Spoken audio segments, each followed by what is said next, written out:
소개할 사건은 남성분 사건인데 40대 중반이셨습니다. 채무는 7,500만 원 정도 있으셨고 최종적으로 결정된 청산 가치는 2천만 원 정도 되시는 분이었습니다.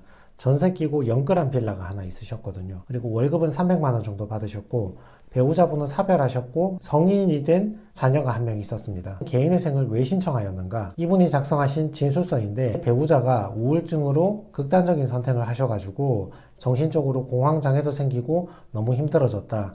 그래서 온라인 게임에 빠지게 돼서 거기에 계속 소액 결제를 하면서 채무가 자꾸 늘어나게 되었다. 대출까지 받게 되었다. 정리해보면 안타깝게도 사별을 하셨는데 이제 공황장애가 생겨서 너무 힘드니까 게임 도박 이쪽으로 좀 빠지신 것 같습니다. 그래서 대출 받으면서 채무가 계속 늘어났다. 이런 취지였습니다.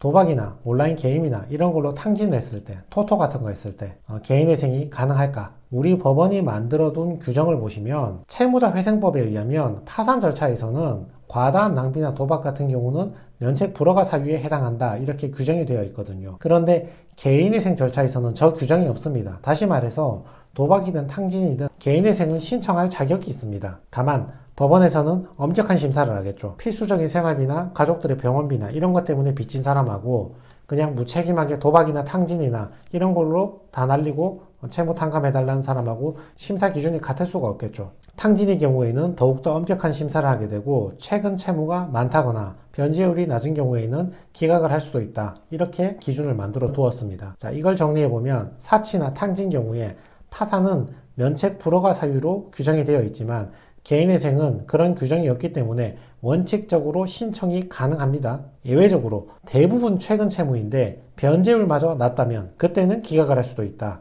이런 말이 됩니다. 근데 실제로 해보면 코인, 토토, 파워볼 이런 사유인데 최근 대출이 많이 있다 하더라도 생각보다 인가를 많이 받습니다. 인가를 많이 받고 다만 조건이 좋으냐 나쁘냐 그 차이가 있을 뿐이지 너무 걱정하실 필요는 없습니다. 도박이나 토토나 탕진을 했을 경우에 개인회생을 통과하기 위한 조건은 어떻게 되는가? 대부분의 채무자들은 변제 기간이 36개월이거든요. 근데 도박이나 탕진을 했다거나 토토했던 사람들은 변제 기간이 36개월이 아니라 60개월까지 늘어나는 경우도 많이 있습니다. 오늘 채무자 같은 경우도 월급이 300만 원인데 부양가족을 1.5인 정도 반영해서 175만 원 정도를 제외하고 125만 원을 59개월 동안 변제해서 전액 변제하는 걸로 변제 계획안을 만들었거든요. 만약에 59개월 변제해서 채무가 남아있었다면 이 사람은 60개월 변제를 시켰을 것입니다. 이분 같은 경우는 온라인 게임이나 도박으로 탕진하신 분이기 때문에 법원에서는 36개월로 끝내지 않고 60개월로 변제 기간을 늘려서 변제를 더 시키는 일종의 페널티를 가해서 변제를 더하라 하는 것이죠. 탕진 사유이기 때문에 그 탕진했던 금액은 그만큼 청산 가치로 들어오게 되는 것이고 그 청산 가치 이상 변제를 해야 되기 때문에 결론적으로 도박이나 탕진하신 분들은 탕진 금액이 작다면 36개월 안에 끝나는 경우도 많이 있지만 탕진 금액은 큰데 월급이 작은 경우 또는 탕진 금액은 큰데 부양가족이 많아서 2인 생계비나 3인 생계비가 반영되는 경우에는 변제 기간이 늘어날 가능성도 있다. 이런 얘기입니다. 이런 경우도 있거든요.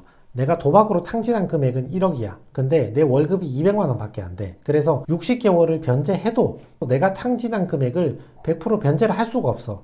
그러면 나는 어떻게 됩니까? 이럴 때는 법원에서는 냉정히 기각을 해버리는가 또는 그래 100%는 변제 못하지만 그래도 최대한 60개월까지만 변제하고 나머지는 탕감하고 내가 이인가를 해줄게. 1번, 2번 중에 무엇일 것 같습니까? 확률상 2번이 훨씬 많습니다. 아무리 도박이고 탕진이고 탕진 금액이 많고 그에 비해서 월급 금액이 작기 때문에 내가 60개월 동안 열심히 변제해도 내가 탕진한 금액에 비해서 이만큼밖에 변제를 못하게 된다 하더라도 누구나 살면서 한 번쯤 실수는 할 수 있는 것이기 때문에 법원에서는 최대한 변제시키는 것을 기준으로 60개월 정도 변제하는 것으로 개인회생을 통과를 시켜줍니다. 다만 지난번에 도박이나 탕진 사유로 개인회생을 통과했는데 얼마 못 가서 또 대출을 받아서 또 도박을 해서 또 채무가 늘어났다. 이런 식으로 도박 탕진 사유로 2번, 3번 계속 개인회생을 신청하면 이거는 신청권의 남용으로 보고 그냥 바로 기각을 시켜버릴 수도 있습니다. 내가 도박이나 토토나 온라인 게임으로 탕진한 분들은 너무 걱정하실 필요 없이 내 탕진액은 크고 월급은 작아서 변제 금액이 얼마 안 된다 하더라도